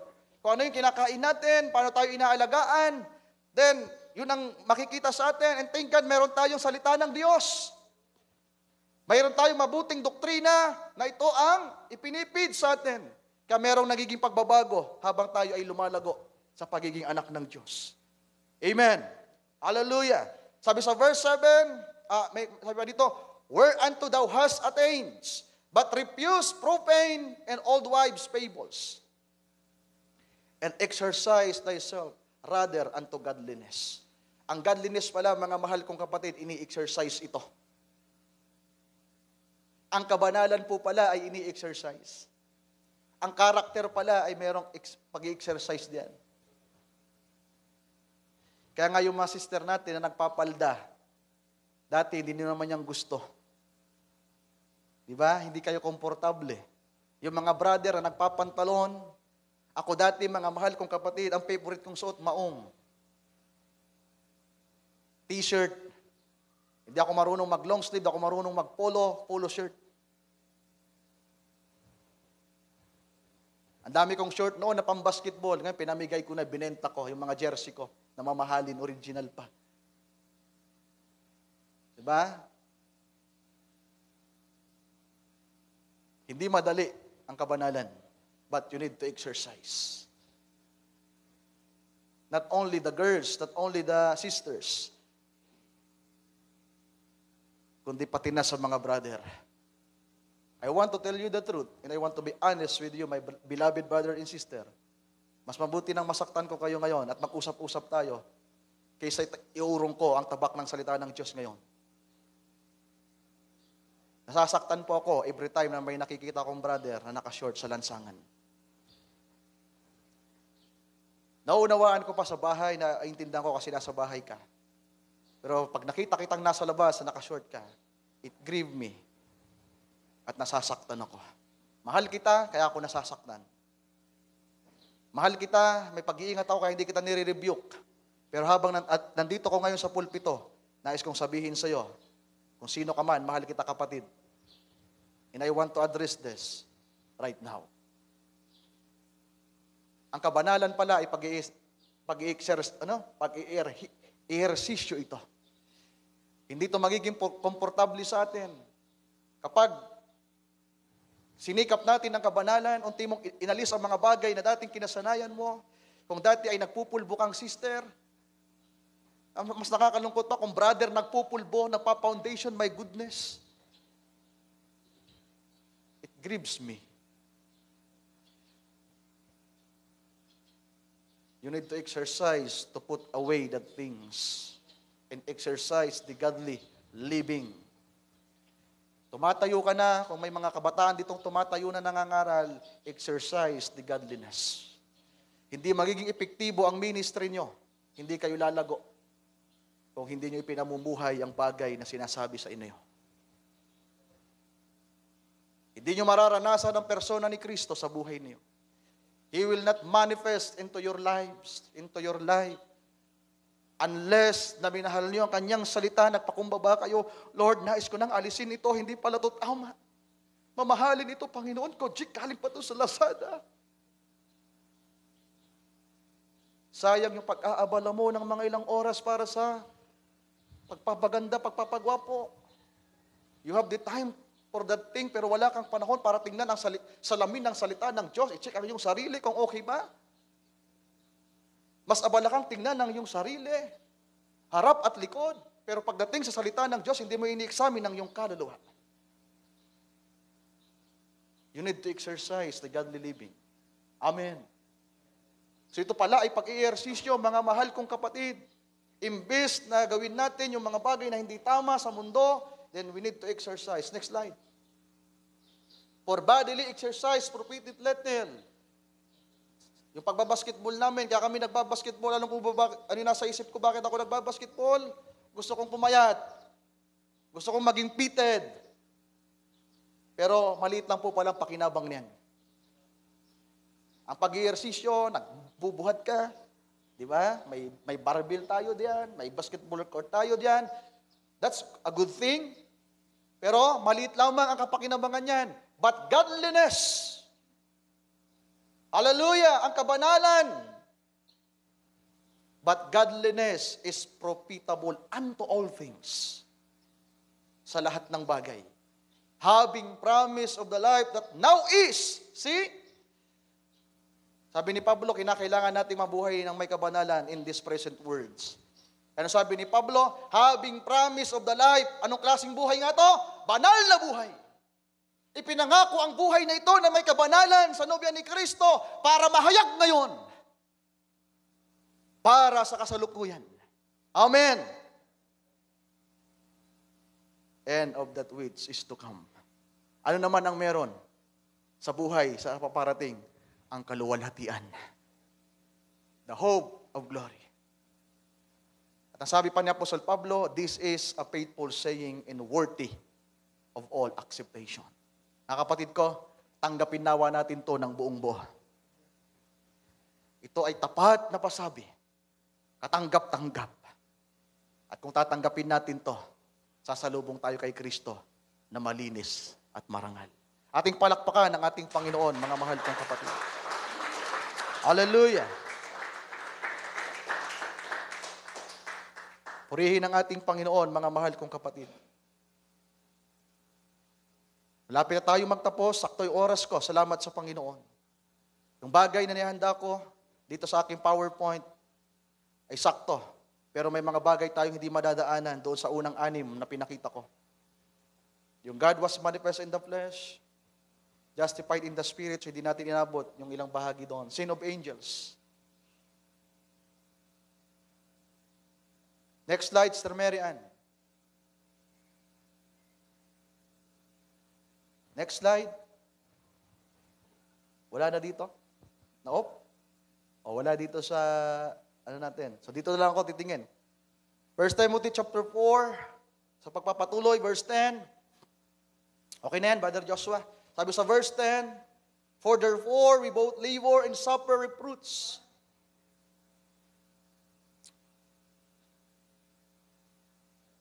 Okay na. Sabi sa verse 10, for therefore we both labor and suffer reproach. Sabi po ni Apostol Pablo, mga kapatid, lahat tayo ay kapwa nagtatrabaho. Ibig sabihin, may ginagawa for this godliness.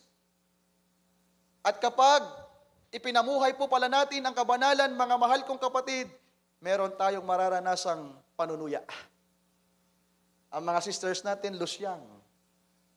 Di ba? Pag nakapolo ka, saan ka magnininong? Alive, alive, born again, praise the Lord. Kaya hindi maari na isang Kristiyano ay hindi makadanas ng reproach. Hindi maari na hindi makaranas ng sufferings of reproach ang ipahiya ka, ang kantsawang ka, kapag nakikita ang kakaibang buhay sa iyo. You are living a different life.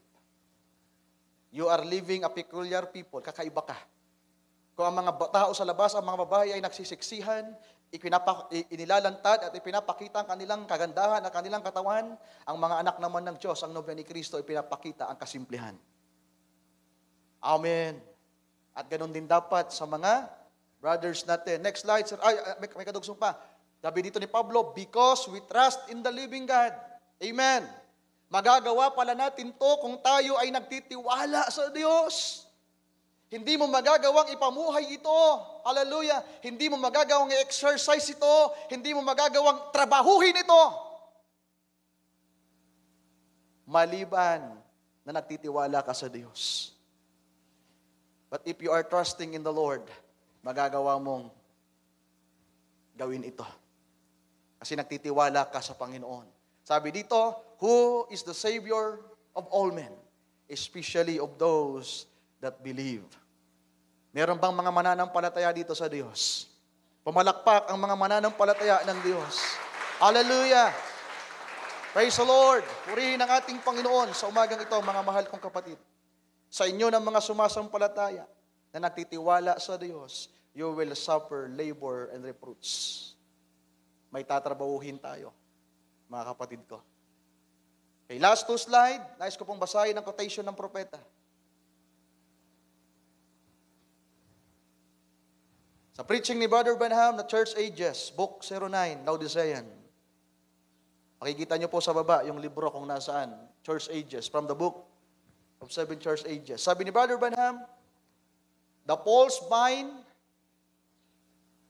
ang hindi daw totoong puno o sanga. The false vine, yan ay puno, vine, puno. The false vine came into full fruition in this age. Ipinangaral ito ni Brother Branham 1963.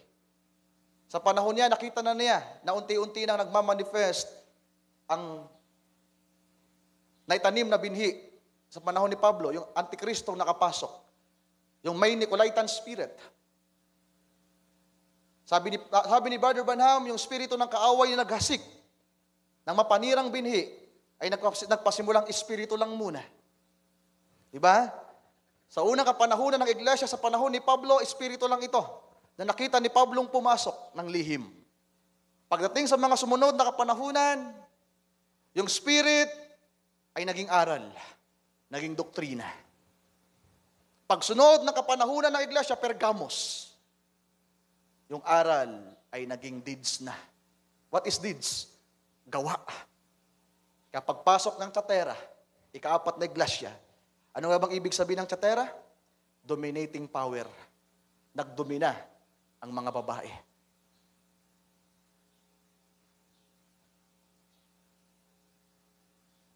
Ang iglesia ng Roma Katolika ay nagdomina sa buong mundo. Nagturo ng mga aral na hindi ayon sa Biblia, mga mahal kong kapatid. Pero ngayon, hinug na.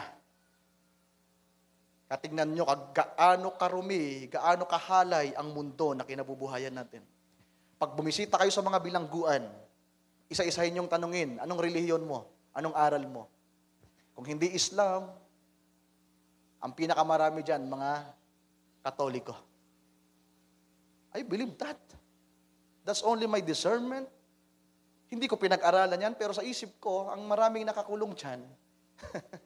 Bibira naman ang mga ateista dito sa Pilipinas. Ang mga nakakulong dyan, mga Katoliko. Pagkatapos magsimba, yung nililigawan nila, iisa. Kaya pagkatapos ng misa, nagsaksakan. Yung isa patay, ililibing, yung isa nakakulong. Tama po ba? Katingnan nyo, mag-aral kayo sa mga bilangguan, sa bilibid, tingnan nyo. Tingnan natin kung gaano karami ang may mga born again din yan, mga so-called born again. Pero alam nyo, salamat, wala pang in-time message na nakulong. Muntik-muntikan meron, taga-Ocampo. Sana naman, walang makulong. Minsan, yan po yung kinakatakot pag nagdadrive ako. Every week, pumupunta kaming Ocampo. Dalawa lang ang pwedeng mangyari. Ang mabangga kami o akong makabangga. At iniisip ko, kapag nakabangga ako at napatay ko yung nabangga ko, naku, susulat na talaga ako sa inyo. Minsan naiisip ko yan. Lord, wag naman sana.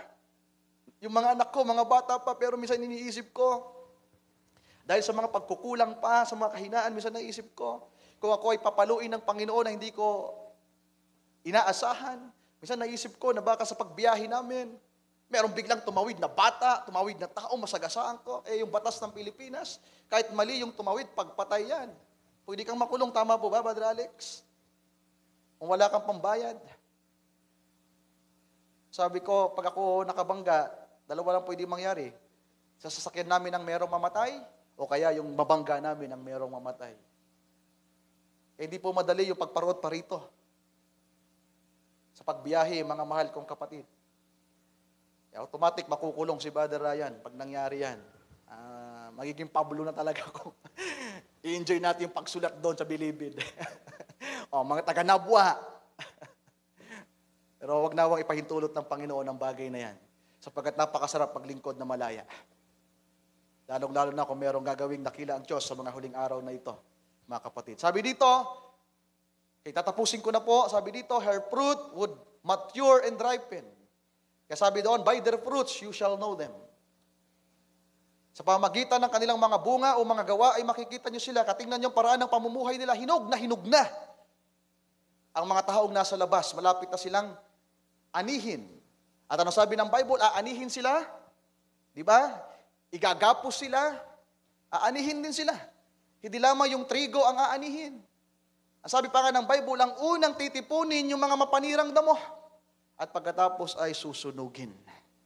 Pero yung mga trigo, dadalhin sa kaban ng Panginoon, which is sa langit. Sabi dito, her fruit mature and ripen. This evil-spirited church, full of iniquity. Yan ang kabaliktaran po ng godliness, iniquity. Kung merong mystery of godliness, na sinasabi si Pablo, merong the mystery of iniquity. Ang hiwaga ng pagsalangsang. At hindi yan alam ng mga tao kasi nga hiwaga. Namumuhay sila sa pagsalangsang sa mga bagay ng mundo. Sabi dito, this evil-spirited church, the big church na meron tayo ngayon, even the denominations, makikita natin ang paraan ng kanilang pamumuhay. Full of iniquity will be revealed. Kailan? In these last days. And her head will be the Antichrist, the Pope. We know and we knew that this head, this Antichrist, is the Pope, the mystery of iniquity. Sabi sa Revelation chapter 17, sabi ng Panginoon kay John, John, come up here. I will show you the mystery, di ba, of the Babylon. The great mystery of the Babylon. Alam natin, yun ay ang Roman Catholic Church. The mystery of iniquity. And sabi ni Brother Branham, all this is true. Tama po ba? Katotohanan ito? Do you agree sa propeta? Ang propeta ang nag-expose kung sino ito. At ang sabi ni Brother Branham, and if this is true, kung totoo na merong manifestation ng iniquities in these last days, siyempre patutunayan din ng propeta na merong dapat manifestation ang mga nobya ni Kristo. Then, sabi dito, and if this is true, kauma, and if this is true, last slide, then it must. Ginamit din ni Brother Chad yung must kanina, binigyang diin. Kailangan ma-confirm tayo, must be confirmed. then it must also be true that the bride, church, amen, will mature. Amen. And her ripeness, yung kahinugan niya, shall be an identification with her Lord by means of the word. And her head, meron din tayong ulo. Hallelujah. And her head, who will come to hear, is the mystery of godliness, which is indeed is Christ. Amen. Hallelujah. Ang hiwagang ito pala ng kabanalan ay si Kristo na nasa nobya. Amen. Amen. And amen. Ating palakpakan ng ating buhay na Diyos, mga mahal kong kapatid. Tayong lahat ay magsitayo sa oras na ito. Hallelujah. The great mystery of godliness is the bride of Christ. Amen. Amen. Hallelujah. Ang nobya ni Kristo na makikitaan ng kabanalan. Awitin natin ang awit na I know I am the bride, mga mahal kong kapatid. Awitin natin na nagmumula sa ating mga puso. Awitin natin na nagmumula sa ating mga puso. Please, focus your mind right now. Focus. Tingnan mo ang iyong sarili ngayon. Saliksikin mo ang iyong sarili ngayon. Alam mo ba talagang nobya ka ni Kristo?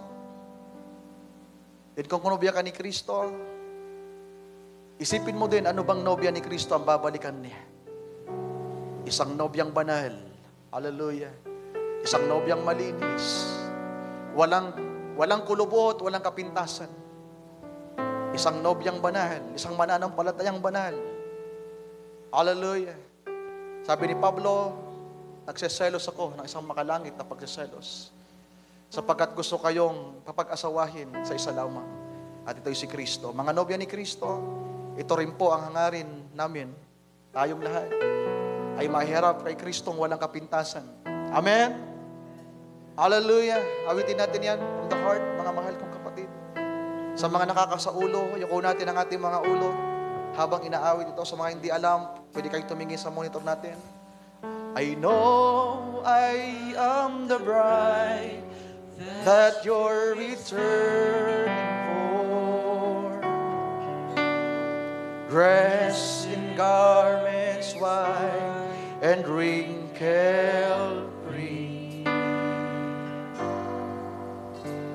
I have no earthly love that I'm holding to. You're the one means everything. May sampan. I know I am the bride. I know I am the bride that you're returning for. Amen, Lord. Dressed in garments white and wrinkle-free. Amen, Lord Jesus. I have no earthly love that I'm holding to. Hallelujah.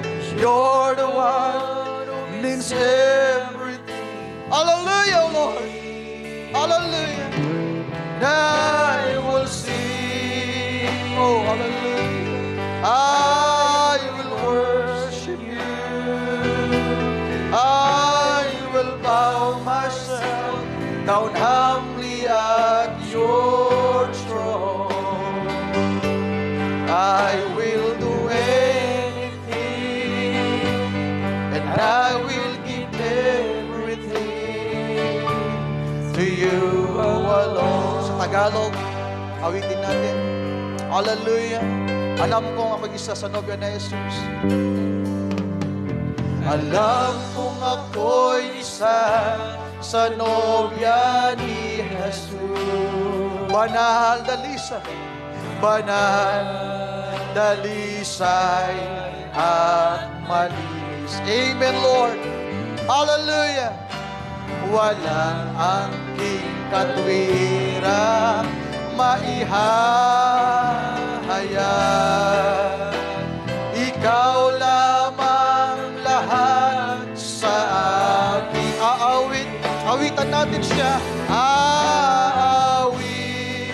Yes, Lord. Sasamba sa'yo, dudulog ako't magpapakumbaba. Gagawin kong lahat. Lord, help us. Ibibigay kong lahat. Minsan pa, alam kong ako isa sa nobya ni Jesus.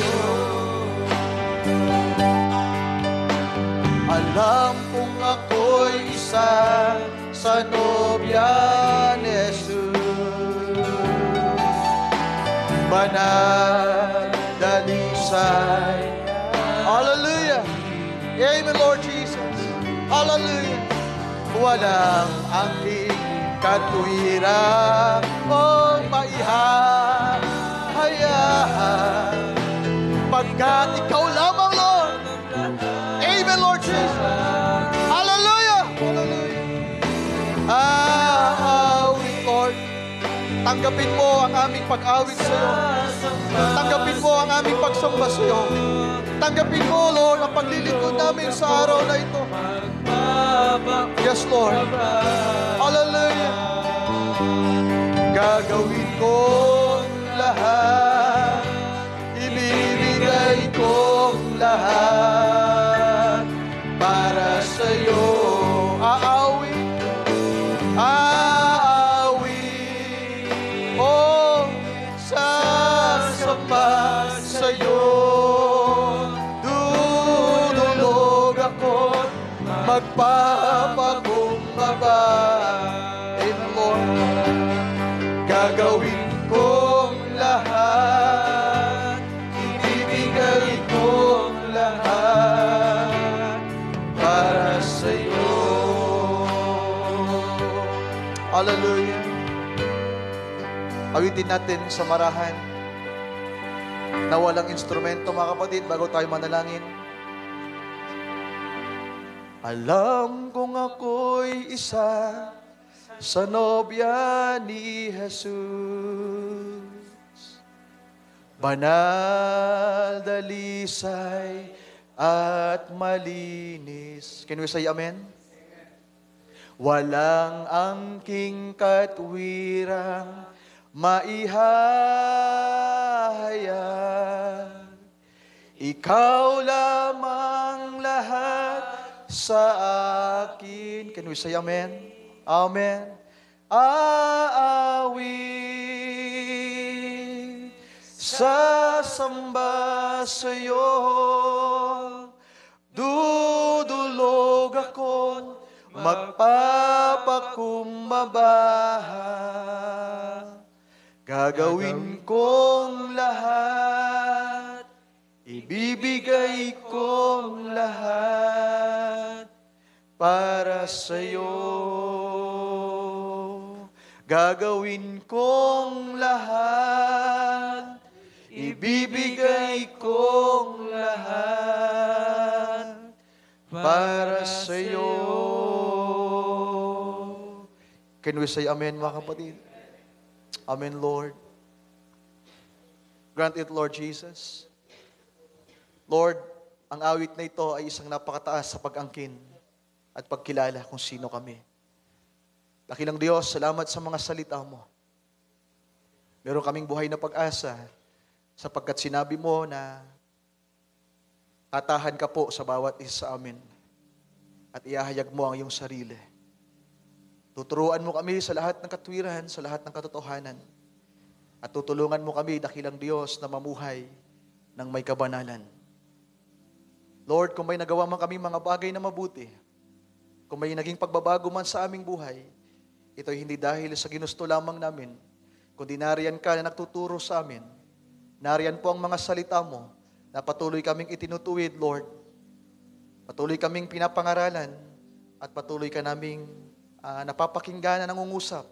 Hallelujah, sa kaibuturan ng aming mga puso. Lord, maraming salamat sa mga salita mo. Salamat sa araw na ito, Lord, na muli kang nagpahayag sa amin at muli kang nagturo. Wala kaming ibang pwedeng gawin, Lord, kundi tanggapin ito. Kagaya ng sinabi ni Pablo, ito ay worthy for all of acceptation. Lord, malugod naming tinatanggap ang iyong salita. Kung meron mang mga pag-aalinlangan, reasoning, Lord, pangangatwiran sa aming mga puso at isipan, ipatawad mo po ito sa bawat isa sa amin. Sa bawat isa sa amin, nakikitaan pa ng kahinaan, ng mga kakulangan, sa paraan ng mga bagay na aming ginagawa, sa pagsasalita, sa pananamit, sa paraan ng aming pakikipag-usap, pakikipag-ugnayan sa mga tao, sa mga mahal namin sa buhay, sa trabaho, sa paaralan, at kahit man sa iglesia. Lord, inihingi namin ng kapatawaran, ng paumanhin, kung meron kami mga pagkukulang. Lord, alam namin, pinatawad mo na kami. 2,000 years ago, Lord, pinatawad mo kami sa aming kasalanan. Pero hanggang ngayon ay patuloy mo kaming pinapatawad sa aming mga nagagawang mga pagkukulang sa panahong ito. Lord, maraming salamat sa biyaya mo.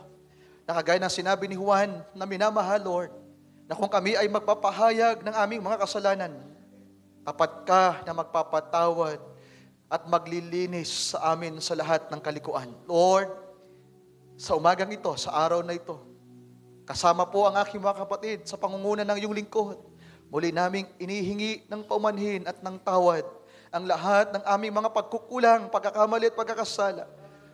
Sa mga oras at sandaling lumipas, mga araw, linggo't buwan na lumipas, Lord, inihingi namin ng kapatawaran ang lahat ng ito.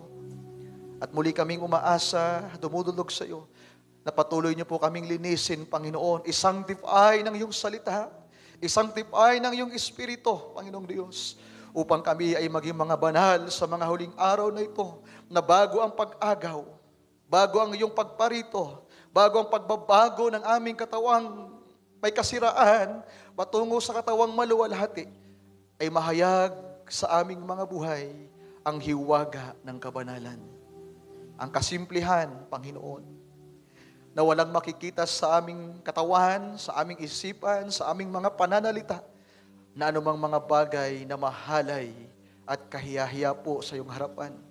Lord, sa aking mga kapatid, sa paraan ng kanilang pamumuhay, pananalita, at pananamit, Lord, tulungan mo po sila, turuan niyo po sila na mamuhay ng may kabanalan. Sa mga kababaihan na nagpa-practice, Lord, ng pagpapalda, turuan mo po silang lalo pang mamuhay ng may kabanalan. Hindi paikli ng paikli, Lord, kundi lalong humaba. Ang kanilang mga buhok na simbolo ng iyong kaluwalhatian at pagpapasakop sa iyo ay hindi umikli ng umikli, kundi lalo pang humaba. Lord, I pray for them. We pray for every one of us, Lord Jesus. Sa iyo kami umaasa. Sa mga kapatid na nahihirapan sa pananamit na may kabanalan, they are not comfortable, Lord. Panginoon, nais mo na hindi kami maging komportable. Nais mo kaming alisin sa comfort zone, sapagkat kung walang pressure, kung walang sufferings, kung walang trials, kung walang uncomfortable situation, walang karakter na mahayag. Ang pagpapalda, ang pagpapantalon, ang pagsuot ng tamang kasuotan ay hindi mainam na feeling. Pero we need to exercise, Lord. Panginoon, tulungan mo po ang bawat isa sa amin. Mula sa mga young people hanggang sa mga nanay at tatay, Lord, help us. Kung sa amin lamang sarili, tunay, Lord, di namin kaya. Pero agad na sinabi ni Pablo, we trust in the living God. And we trust you, Lord. Kaya namin ito mararanasan. Mahayag ang hiwagang ito sa mga huling araw. Ang hiwaga ng kabanalan sa buhay ng iyong nobya na iyong babalikan. Thank you for thy word, Lord. Thank you for this day. We give you thanks, Lord. We give you praise. And we ask all these things in prayer. And pray in your precious holy name, Lord Jesus. Hallelujah. Amen. Amen. And amen. Ating palakpakan ang ating buhay na Diyos, mga kapatid. Hallelujah. Ang pagtuturo sa araw na ito is worthy for all of acceptation. Receive it and live it. Or reject it. Reject it and be perished. Live it.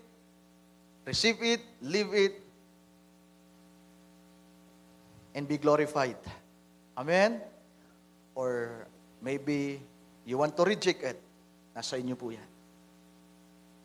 na ipahayag ko po ang salita ng Panginoon. I hope na matanggap po ng bawat isa atin. May the Lord bless us all, mga kapatid. Pagpalain tayo ng ating Panginoon. Minsan pa, isang malakas na palakpak sa ating buhay na Diyos.